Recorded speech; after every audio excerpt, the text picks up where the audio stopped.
Mumbai police എന്ന മലയാള സിനിമയുടെ official റീമേക്കായ ദേവ എന്ന ഹിന്ദി സിനിമ ഉണ്ട്. റോഷൻ ആൻഡ്രൂസ് തന്നെയാണ് ഈ സിനിമ സംവിധാനം ചെയ്തിരിക്കുന്നത്. നായകനെ അഭിനയിച്ചിരിക്കുന്നത് ഷാഹിദ് കപൂറാണ്. സിനിമ എങ്ങനെയുണ്ടെന്ന് ചോദിച്ചു കഴിഞ്ഞാൽ നമ്മുടെ മുംബൈ പോലീസിന്റെ കാതൽ നഷ്ടപ്പെട്ട ഒരു സിനിമ എന്ന് പറയാം. മുംബൈ പോലീസ് ശരിക്കും അതിന്റെ ഒരു ക്ലൈമാക്സിലെ ട്വിസ്റ്റ് കൊണ്ടാണ് ഏറെ ശ്രദ്ധിക്കപ്പെട്ടത്. അത് ഒരിക്കലും നമ്മൾ പ്രതീക്ഷിക്കാത്ത ഒരു ട്വിസ്റ്റ് ആയിരുന്നു അതിന്റെ.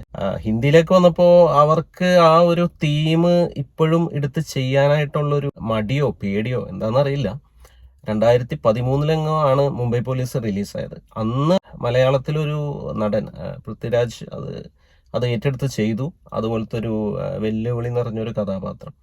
ഇന്നിപ്പോൾ 2025 ആയിട്ടും ഷാഹിദ് കപൂറിനെ പോലും ഷാഹിദ് കപൂർ അല്ലെങ്കിൽ ഹിന്ദിയിലെ ഒരു നടനും അങ്ങനെ ഒരു വെല്ലുവിളി ഏറ്റെടുക്കാൻ ഇതുവരെ ധൈര്യം വന്നിട്ടില്ല എന്ന് തന്നെ പറയാം.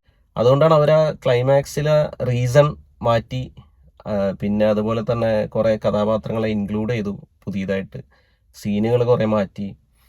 അതോടെ പടത്തിന്റെ ആ ഒരു ഫീല് നഷ്ടപ്പെട്ടു. ഇതിപ്പോൾ ജസ്റ്റ് നമ്മൾ മുംബൈ പോലീസ് കാണാത്ത ഒരാളാണെങ്കിൽ ദേവ എന്ന സിനിമ കാണുമ്പോൾ ഒരു നോർമൽ ഒരു ടിപ്പിക്കൽ ആക്ഷൻ ഫിലിം, ജസ്റ്റ് ഒരു ആവറേജ് ആക്ഷൻ ഫിലിം, അല്ലാതെ വേറെ ഒന്നും ഒരു ഫീലില്ല. ഷാഹിദ് കപൂർ ലുക്കും ജസ്റ്റ് ഓക്കെ ആയിരുന്നു, പുള്ളിയുടെ പെർഫോമൻസും ഓക്കെ ആയിരുന്നു. നമുക്ക് പൃഥ്വിരാജിന്റെ പെർഫോമൻസ് കണ്ട് നമ്മുടെ മനസ്സിൽ കിടക്കുന്നുണ്ട് ഈ പുള്ളി എന്താ കാണിക്കുന്നത് എന്നുള്ള ഒരു അവസ്ഥയായിരുന്നു. അപ്പം ഞാൻ ക്ലൈമാക്സ് ടെസ്റ്റ് വരെ വെയിറ്റ് ചെയ്തുകൊണ്ടിരിക്കുകയായിരുന്നു, പുള്ളി എന്താണ് ലാസ്റ്റ് എങ്ങനെ വരുമെന്നുള്ളത്. അപ്പൊ അതൊക്കെ പൊളിച്ചടക്കി വല്ലാത്തൊരവസ്ഥയാക്കി സിനിമ.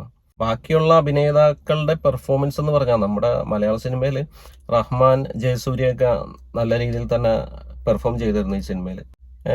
ദേവയിലേക്ക് വരുമ്പോൾ ഇവരുടെ ക്യാരക്ടർ ചെയ്ത അവരുടെ പെർഫോമൻസ് ഒട്ടും കൺവിൻസിങ് അല്ലായിരുന്നു.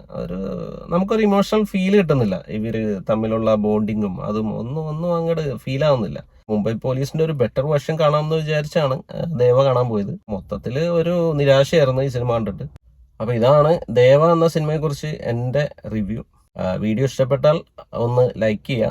നിങ്ങൾ ഈ സിനിമ കണ്ടിട്ടുണ്ടെങ്കിൽ അല്ലെങ്കിൽ മുംബൈ പോലീസ് കണ്ടിട്ടുണ്ടെങ്കിൽ അതിന്റെ അഭിപ്രായം കമന്റ് ചെയ്യുക. ചാനലൊന്ന് സബ്സ്ക്രൈബ് ചെയ്യാം. പുതിയൊരു വീഡിയോയുമായി വീണ്ടും കാണാം. Thanks for watching. ബൈ.